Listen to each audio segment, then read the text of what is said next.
Don't let us come into your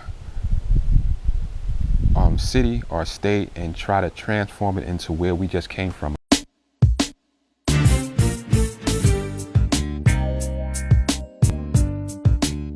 Okay, here I am now. I'm sitting in Atlanta, right? I lived in New York most of my life. I'm here in Atlanta. And I still have a home in New York. So I'm really still connected to New York, but I have a home here in Atlanta. And why do I have a home in Atlanta? And why are people like me migrating to places like Atlanta from big cities like New York, Chicago, Detroit, Baltimore, LA? I mean, there's a lot of people here in Atlanta that are from liberal cities. And the sad thing is that a lot of us come to a place like Georgia and then we start pushing our liberal agenda, or the same things that we left the city for, we try to recreate here in Atlanta. And the people here in Atlanta may not understand this. I'm talking about black people here in Atlanta. They may not understand it. They may feel like, yeah, we need to have black people in office, so whatever way we can do that, that's fine. And I understand that, they want to see black people in these positions, which is fine and well. But if that black person does not have a policy that works for you, then they can very well turn Atlanta and Georgia into New York.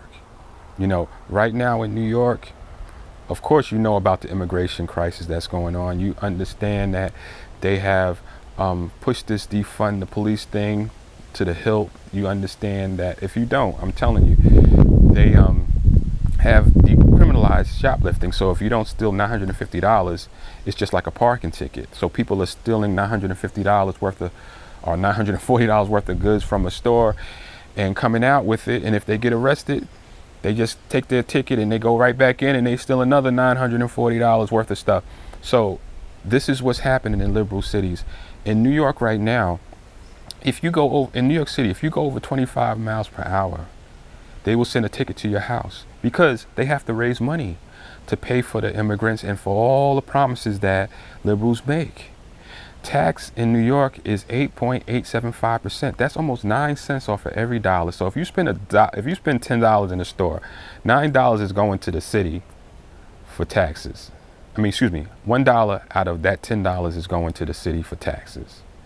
And we're not talking about federal taxes and things like that. We're just talking about basic taxes. So if you're a working class person, you have to take that in consideration. You're spending a lot of money in taxes in New York, because what liberals do is not just you're voting for a black person. The way the liberals have this thing set up, the way the Democrats have this set up, if a black person wants to represent and become a Democrat and get his people to vote Democratic, there's a whole myriad of policies that come along with that. And these policies are not really helpful to us as black people. We have seen that. So it's gotten to the point now in New York that people are leaving, not because they want to, because they have to. Everything is so expensive. They're trying to put meters on every street that they can, and then they have the parking signs that go in and out of effect. You have to watch the signs. Okay, this one is in effect from 11 o'clock to 1 o'clock, and then I got to move my car, so you get a ticket. They want to raise money. They're getting ready to implement what they call congestion pricing, where it's going to cost everybody who has a car $15 to drive across the bridge to Manhattan, because they have to raise money, because liberals have the tendency of making a lot of promises to special interest groups. And they don't consider, or they may consider, how they are going to pay for these promises. But what happens is that they make promises and then they tax the people to pay for them. They don't ask us whether or not we agree with this policy or not. They just tax us. The one thing that I like about Georgia is that they'll put it on the ballot. If they want to raise taxes to do something, they'll put it on the ballot. They'll say, hey, this is what we're thinking about doing. Do you want to do it? And then you have a choice to say whether you want to do it or not. In New York, in big cities, you don't even have that choice. You know, in Democratic run cities, you don't even have a choice. You know, a lot of people in New York right now are complaining about the amount of money that's going, their tax money is going towards taking care of immigrants and putting them in high rent hotels in Manhattan. Most of us that live in New York cannot even afford to cannot even afford to go to a hotel in Manhattan and rent a room. But yet we have people from other countries living in those very hotels every day for free, and free meals, and they get cards that they can buy food with, and they have more money on their cards than the taxpayers do. So, and a lot of taxpayers don't even have the card. They won't even give me the card. I don't qualify for the card, but I have to pay for someone else to get a card so they can buy food, you know? So that's the dilemma that's going on in New York right now. So what I'm saying to people that live in places like Atlanta, and then you see us migrating in, and a lot of us have these same ideas that we're trying to flee. We haven't disconnected from that, and seen, you know, we haven't really sat down and analyzed why we left where we were, you know, and to come to places like this. We left because it was messed up. It's dirty, it's crime ridden. You don't have proper police response. You don't have proper protection. They're taxing you to death every way they can. In New York, they just came up with some sort of scheme to raise money and tack on another $15, $20 to a water bill. So all of us that own homes in New York, we have to pay an extra $15, $20 a month now. Not because they are fixing the water system, not because they're improving anything, not because the price of water has gone up. No, it's because they have to raise money to do these other things that they've promised to do, which make no sense at all. So now the taxpayer has to pay for that. So what I'm saying to people in Atlanta and other cities like this, beautiful places, man, and beautiful people. And, you know, I understand that black people, they want to have representation that looks like them. Everybody does. But along with that representation, you have to evaluate the policy. If the policy is not one that you approve of, or one that works for you, the policy is wrong. Okay, if it's not working for you, the voter, then it's wrong.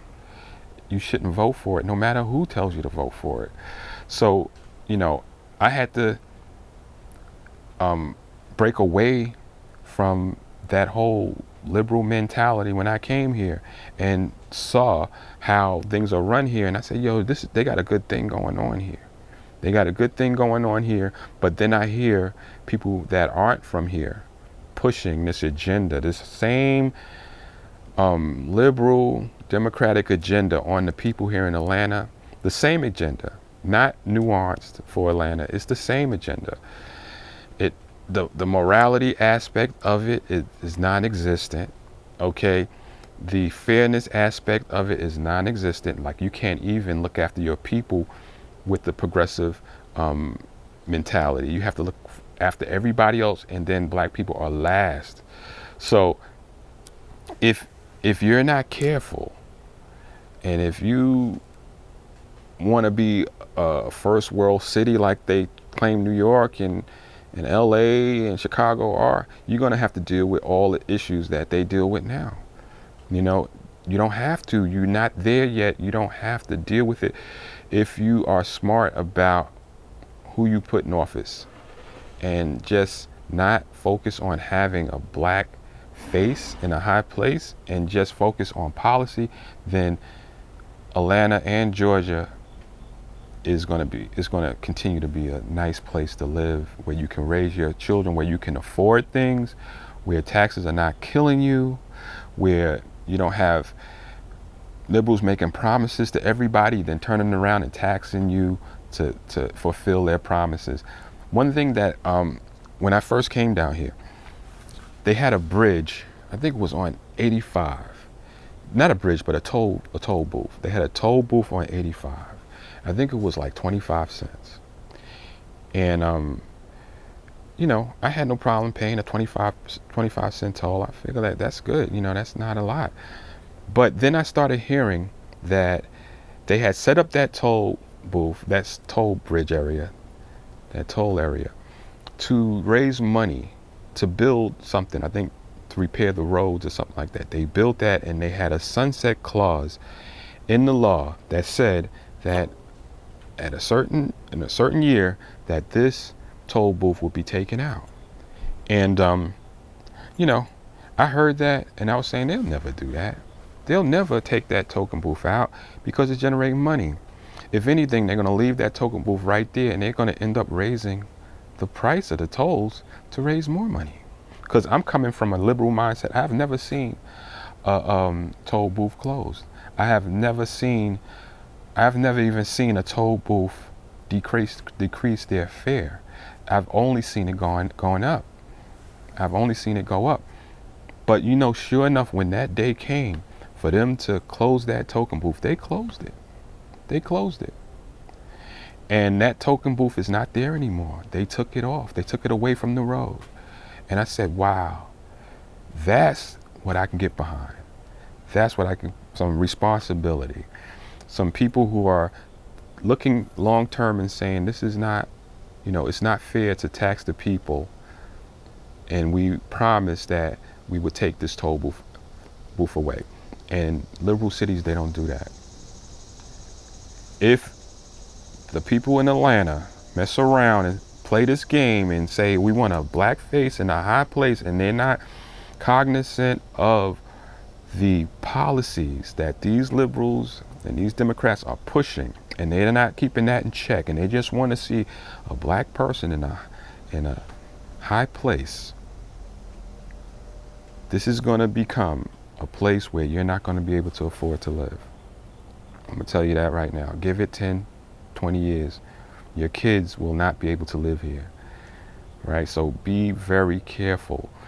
We've seen people just sell their souls just to be politicians. They just do anything just so they can, be that person. And they'll tell anybody anything they want to hear just to get to that position and make people believe that it's all in their best interest. But look at the policies. If you don't, you're going to regret it in the long run. Okay? And that's the advice that I have for people in Atlanta and any place that's a burgeoning city where people are migrating to. Don't let us come into your city or state and try to transform it into where we just came from. A lot of people that are coming from these cities, they don't realize the reason why they left. They haven't sat down and analyzed the policies that created a condition for them to have to leave. So don't be so fast to just listen to them or us or me. You know what I mean? So that's all I gotta say.